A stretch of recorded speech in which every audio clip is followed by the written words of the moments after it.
Welcome, everyone, to the next installment of our look at how Indeed has been navigating the global impact of COVID-19. Today is April 6th. We're on day 34 of our global work from home. But our involvement with this crisis goes back to late January, and we know that thousands of businesses around the world are facing the same challenges that we've been through, and thought it might be helpful to share some of our experiences and what we've learned along the way. I'm here today with Graham Loew, who is our Director of IT Solutions. Graham, it's great to be here talking with you. Likewise, thank you for having me. So let me just start by checking in. How are you and your family doing right now? Yeah, so we're really trying to take it day by day. We have two small children at home, so I think it's definitely been a big challenge trying to figure out how to balance taking care of the kids and work at the same time.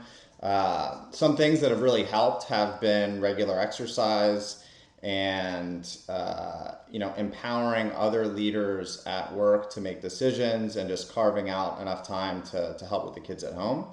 And those have been really kind of big game changers for us. Let's rewind a couple of months to when things started to unfold for us at Indeed back in the beginning of February, and maybe just walk a little through the timeline of kind of what were you doing immediately before all of this started? What were you and your team focused on? And then maybe from there, as things started to unfold, how did that change for you, and what did your team do to respond? Sure. I think the biggest thing that we were focused on and still are in IT solutions is this idea of productivity and ensuring that all Indeedians are as productive as possible.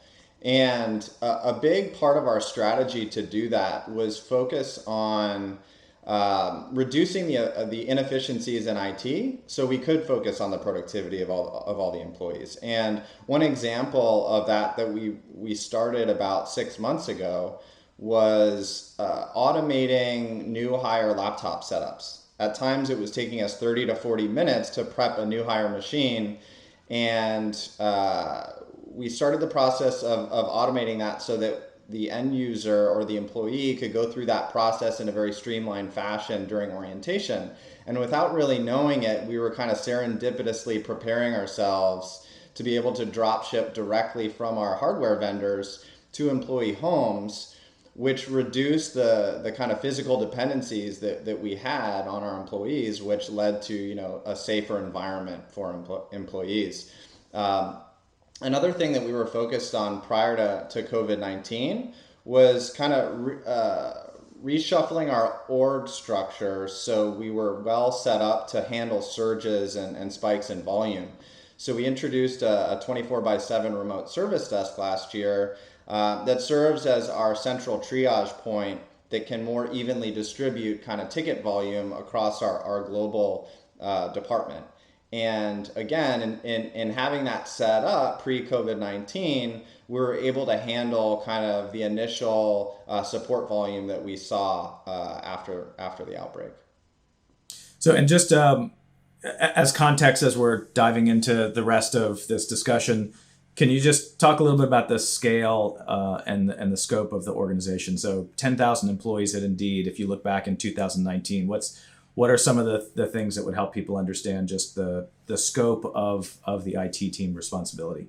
Sure. We're about 150 folks in IT solutions, and we're globally distributed. So typically we have in small to medium-sized offices, we may have 1 to 3 people. Larger offices, we're clearly much larger than that. And the way we've tried to think about staffing is this idea of cost per supported user. So trying to figure out, all the various pieces of hardware, software, infrastructure that each employee needs, and figuring out what that baseline amount is, and then staffing based on the number of supported users that we have. So we kind of scale with the company while also trying to find economies of scale so we don't scale at the same rate. So we kind of stay flat while the company does this, and that's kind of our guiding North Star metric. So going back to the beginning of February, your team already was very busy supporting all of Indeed employees around the world. And then the first engagement that we had with this COVID-19 outbreak was in our Singapore office when we had a family member of an employee who had potentially been exposed, and we made the decision to shut down that office, and that ended up leading to probably the next 3 to 4 weeks of, number one, trying to figure out what type of potential exposure there was from employees traveling, and your team was able to play a critical role in that. But then also in transitioning overnight to sending entire teams of people that were not set up to work from home to work from home. So just talk me through those first couple of weeks in your involvement. Sure.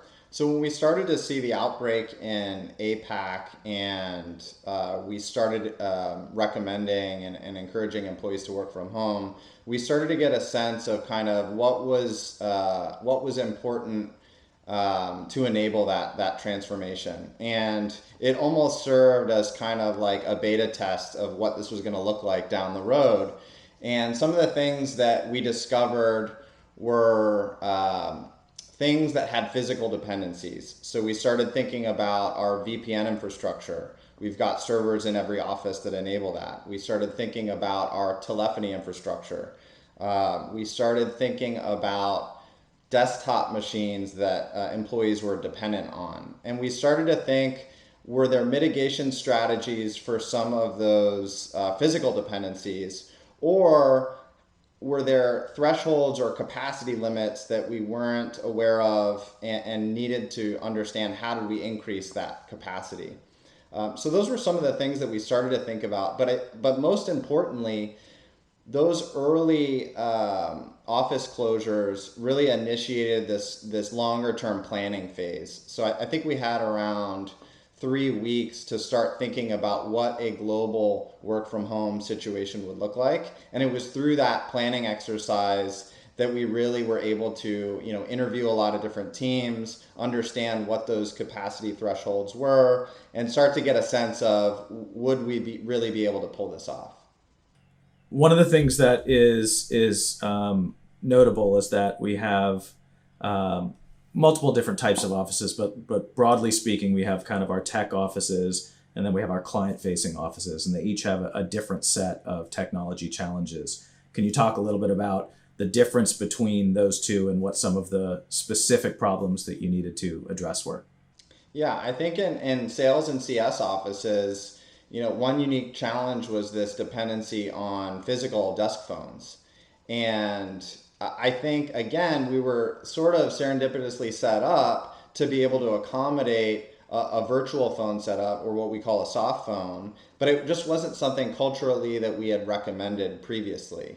And once it became clear that we weren't going to have access to desk phones in those offices, we started building out training material, we started holding sessions, we started building documentation that would allow these teams to transition more quickly. So that was one key part of our sales and CS offices. On the tech side, I think the biggest issue was the way our developers work, and figuring out, if they were dependent on their desktop computers, were there alternate ways that they could do their development in a different environment? And we've been exploring things like virtualization and other methods to be able to accommodate some of those workflows. And we're actually still working on some of those solutions right now. But those were some of the different challenges that we saw in those offices. And can you talk a little bit about, I mentioned when things started up for us from a management perspective, our focus was really simple. It was the health and safety of our employees, their families, and their communities. And so the thing that we were concerned about very, very early on was what was the potential for exposure of other people from other offices. As a global company, we have a lot of travel. And one of the things that we needed to do was understand, when we were going to shut down the Singapore office, who else might have visited that office and who might have visited the offices that those people visited. Your team was the one that we went to help us answer those questions. How did you all think through that? And was this something that you knew how to get the answers right away, or what kind of creative solutions did you need to tap into? Yeah, there were a number of systems involved as we started thinking about kind of where folks were. If you think about last badged location, so where someone used their badge, we had our travel system that showed kind of the flights of various employees. And, to be perfectly transparent, a lot of those systems were not talking with each other. So I think there was a large focus and exercise on figuring out how do we take data from one system, compare that with data from another system, and be able to make the best, most informative decisions possible that would ensure the health and safety of the employee base. So I don't think we were perfectly set up there, but we had enough different sources that could tell us the physical location of people, even looking at the network and last connected location. So all those things I think were helpful in forming a picture that allowed us to make decisions, but that wasn't an easy task for us. So and again, the purpose of doing this is really to help some other people from the outside understand some of the things that we did. We were a little earlier than some other companies in making some of these moves. So if you had a counterpart at another company who is going through this right now and someone is trying to ask them this question, like what are some of the things from a concrete perspective that you wish someone had told you 2 months ago that would be helpful there? Yeah, I think communication was a really important piece for us, and I think we made a lot of good decisions, and there were other things that I think we could have improved on. Um, One thing that I think about was more clearly communicating kind of this transformative impact that global work from home would have, and that things weren't necessarily going to be the same. I think as we went into this, there were a number of just regular changes that we were making to the environment that had nothing to do with global work from home. And I think that added to the complexity of the shift that we just didn't need to have in the mix. So I think, pausing our change control processes to allow us to stabilize in this new model was probably something that would have made sense for us to do. Our Another key point was focusing on reporting. Our reporting was in a really good place, so we could really get ahead of support trends and what employees were experiencing, feeling, and in their acclimation to kind of this new style of working.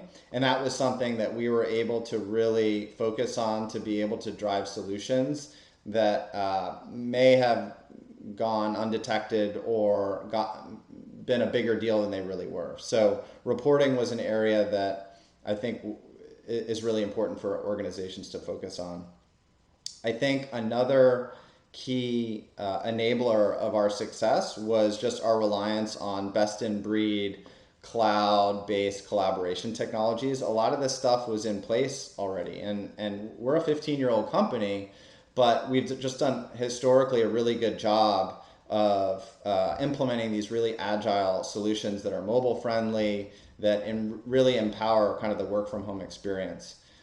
So that was So another. any ones in particular, again, for someone who might not have made that investment already, what are some of the things that you think have been really helpful to the workforce? Yeah, I think just the fact that we were on Zoom and we weren't dependent on physical infrastructure that required kind of physical changes or maintenance. We're using Slack as our company-wide chat solution. Our video conferencing is integrated with our calendar, which is run by Google. So we get to take advantage of all the real-time collaboration within Google. So I think a big surprise for me was how well set up we were with these existing technologies. And when it came to our telephony infrastructure, we had previously migrated about 30% of employees from our on-premise infrastructure to our new cloud-based solution. And as COVID-19 came about, we started accelerating that rollout so we could, again, leverage more of these modern technologies that I think made it a lot easier for our employees to work from home. So just getting back to the timeline. So we had some early cases where we had individual employees in certain offices that had potential exposure, and we'd made these decisions to have those offices work from home. And then we got to the beginning of March, where we made the decision that we were just going to turn the entire company, 10,000 people, to work from home kind of overnight. We made the decision on a Tuesday morning.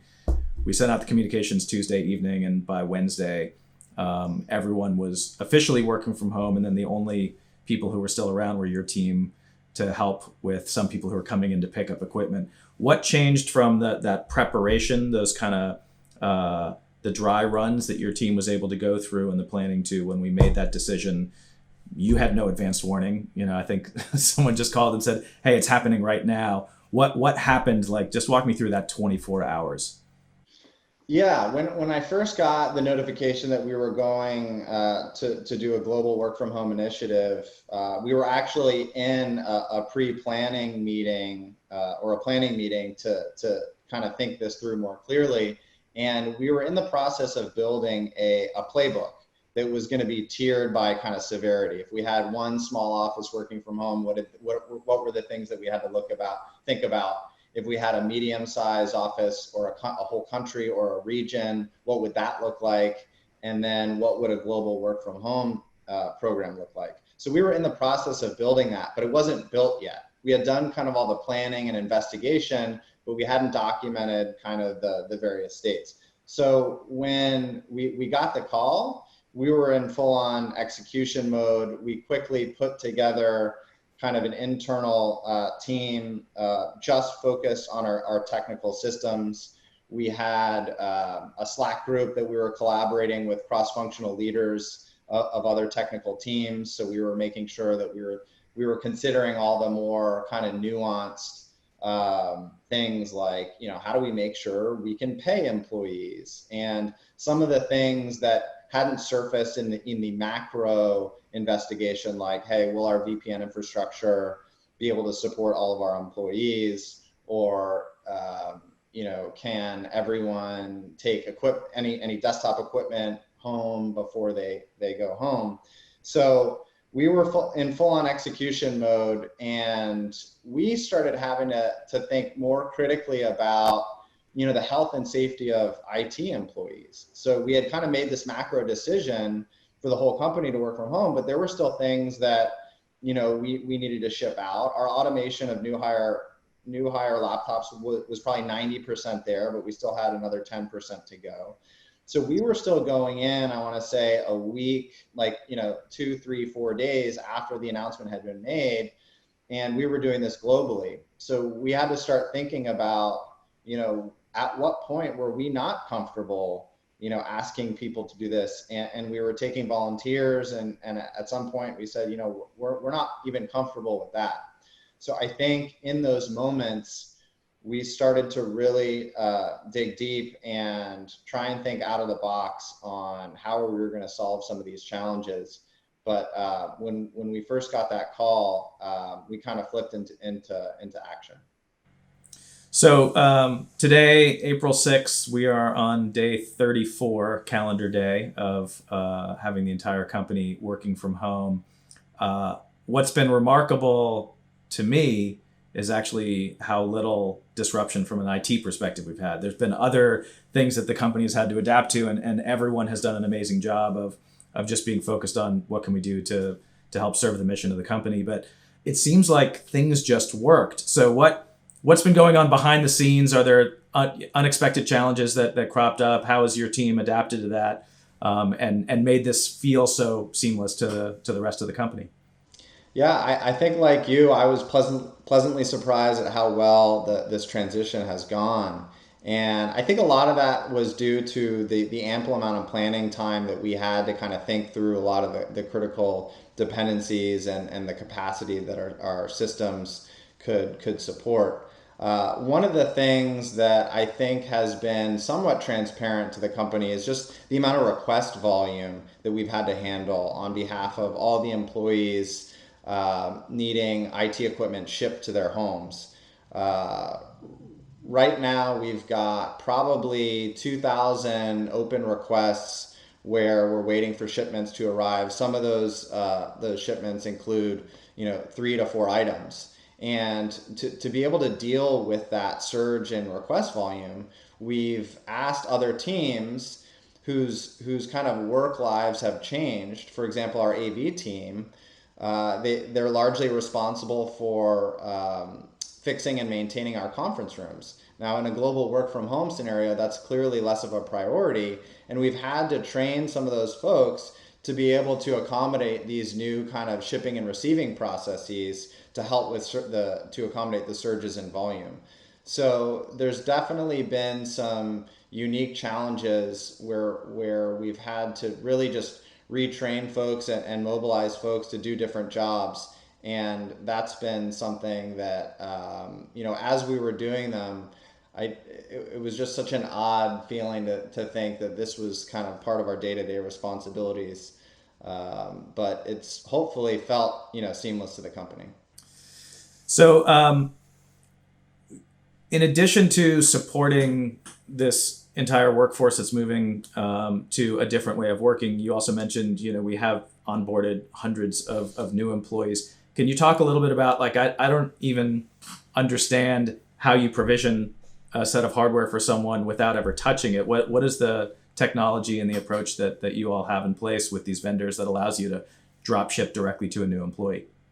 Yeah, so I think in the previous world, what we would do is we would build or tweak the Mac OS. So we would add our Indeed logo, we'd make sure it had all the security agents pre-installed. We would do all this work to really make it or certify it as an Indeed laptop. And in this new model, the way the technology works is we can hand someone a retail laptop, they can open it up, and it's been pre-registered with Apple. And within Apple's portal, there's a connection to our mobile device management solution that essentially, when the laptop is opened and gets its first connection to the internet, it doesn't need to happen in an Indeed office. It can happen at someone's home. Once it connects to the internet, because of the device ID, it says, "Hey, I'm registered in Apple and I belong to Indeed, and I'm going to connect to Indeed's management system." And at that point, it's able to pull down various security policies, software, and it can kind of rope the machine into our environment. And ideally, that's done on a fast internet connection. And we had to do a number of tests on poor internet connections, depending, because we knew that kind of home Wi-Fi was going to be all over the place, and people were going to have different experiences. And we definitely ran into challenges, and we're still figuring out how to have a 100% success rate. But we found workarounds when things haven't gone as planned. And I think just the macro output of that initiative is we've been able to onboard new hires. And I just can't imagine what we would have done had we not focused on that automation, 6 months prior to COVID-19. So what's been the most surprising part of this transition in terms of how people have adapted? I think the biggest surprise for me is just this initiative being kind of a great equalizer in terms of people being able to solve challenges that may just not be physically close. I think I previously had this assumption that people were often best able to solve problems when they were closest to the customer. And now all that's kind of thrown out the window, where I'm starting to think about all these different people that are great at solving problems that now have these new opportunities open for them. And it's probably something that I should have considered earlier, but I think this has really been a forcing function to get me to think about, hey, how do we leverage this globally dispersed population of really smart people and kind of throw them at different problems that I wouldn't have previously thought. That was a big takeaway. And then just like in meeting dynamics, being in a room with a number of other people, it's easy to get sucked into that conversation of the people that are right in front of you. people can talk over each other a little bit more easily. On video conference, you kind of have to wait for everyone to finish, which is, a better way of operating anyway. So I think it's been a really positive force that, definitely surprised me, and I'm excited about. Yeah, so that I think that is a pretty good kind of lead into just as a wrap up. What do you think will have changed in terms of how we think about working moving forward from this? This is people have been describing this as the world's largest work from home experiment. Certainly wasn't something that we had been planning. And you mentioned one thing about meeting dynamics. What are some of the other things that you think coming out of this will change the way that we or other companies work?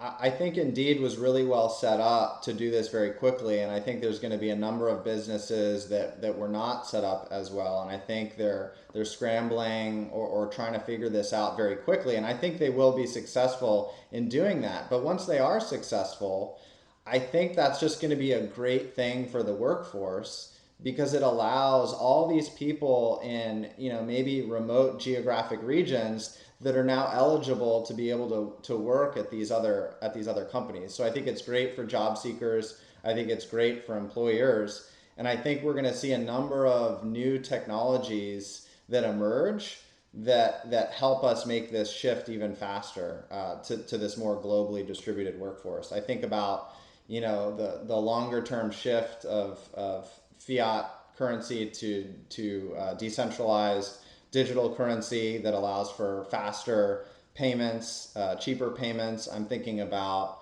autonomous vehicles where people don't need to be worried about, germs in a car. I'm thinking about, if inspections need to be done at your house or your place of work, could a drone be used for some of those things that don't need or require a physical person? I think things have changed forever, and a lot of these technologies we kind of saw on the horizon anyway, but I think they're just a little bit more relevant now, and I think people can kind of put together, they understand the use case of why these things might be important when that picture was harder to paint before. Well, I just wanted to reiterate, my thanks and on behalf of the entire company, everything you and your team has done over the last couple of months. It's been really extraordinary to be dealing with something that is so scary to so many people at just the personal level. People worried about their health, worried about their families, worrying about their communities, and certainly the impact on the economy around them. And to be able to navigate something with that level of concern and anxiety, and to not have to worry about just being able to wake up in the morning and turn on your laptop and be able to work effectively through that. It's really remarkable. And I can't thank you and your team enough for everything you all have done and everything that we'll be asked to do as well over the coming months. We're going to be really busy continuing to adapt and continue to serve our mission of helping people get jobs. So thank you so much, Graham. Thank you very much, Chris.